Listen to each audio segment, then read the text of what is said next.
Non, bien-aimé, ce n'est pas en essayant de retrouver la technique du Nouveau Testament qu'on arrangera les choses. Ce n'est pas non plus en restaurant l'ordre de choses généralement reconnues comme étant en vigueur à l'époque des apôtres. Ce n'est même pas en affirmant tout à nouveau la vérité et la doctrine selon le Nouveau Testament. Tout cela est externe et peut servir tout au plus à constituer une ossature. Mais ce ne sera jamais dans cette voie que l'on trouvera la vie, la puissance, la gloire. Il n'y a que trop de gens sur cette terre qui possèdent une certaine forme de la doctrine du Nouveau Testament. Tout cela est externe et peut servir tout au plus à constituer une ossature. Mais ce ne sera jamais dans cette voie que l'on trouvera la vie, la puissance, la gloire. Il n'y a que trop de gens sur cette terre qui possèdent une certaine forme de la doctrine du Nouveau Testament, qui en détiennent la technique, qui prennent comme modèle l'ordre de choses qu'ils y trouvent.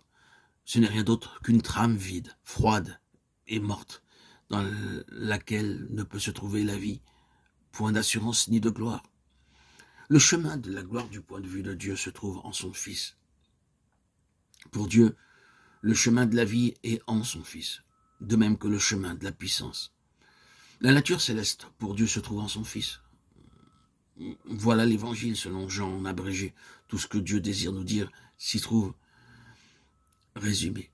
Tout est dans le Fils. Et le besoin de l'heure actuelle, le seul besoin pour les enfants de Dieu, c'est qu'ils voient le Fils. Quand on voit le Fils en vertu d'un acte par lequel Dieu nous a ouvert les yeux, alors tout le reste suit. Voilà, encore une fois, le condensé de l'évangile selon Jean. Comment a-t-il ouvert les yeux? La réponse de l'homme à cette interrogation, sa réaction, si vous voulez, est en substance celle-ci. Ce que vous cherchez à savoir, c'est la technique de la chose. Je ne suis pas en mesure de vous la donner. Vous expliquer cette affaire est une impossibilité pour moi. Mais j'ai la réalité, et n'est-ce pas cela qui importe? Je sais une chose, c'est que j'étais aveugle, que maintenant je vois. C'est la lumière par la vie. En elle était la vie, et la vie était la lumière. En elle, la parole. Ce qu'il nous faut, ce n'est pas simplement de pouvoir donner la technique de la vérité, de pouvoir en faire l'exposé exact et complet. L'essentiel, le voici. La vie produit la lumière, et tout cela devient nôtre quand le Fils nous est révélé. S'il me faut résumer ma pensée, voici ce à quoi j'aimerais m'en tenir. Premièrement, et n'oubliez jamais ceci, tout ce qui est de Dieu est contenu en son Fils. Il n'est pas possible maintenant de connaître Dieu ou d'avoir quoi que ce soit de Dieu en dehors du Seigneur Jésus, son Fils. Vous pouvez considérer la chose comme réglée.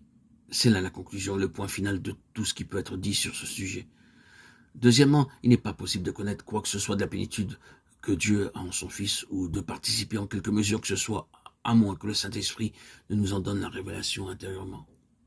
Il faut que ce soit un miracle accompli au-dedans par le Saint-Esprit. En dehors de cela, il n'y a aucun espoir pour personne de pouvoir connaître de ce que Dieu a inclus en Christ.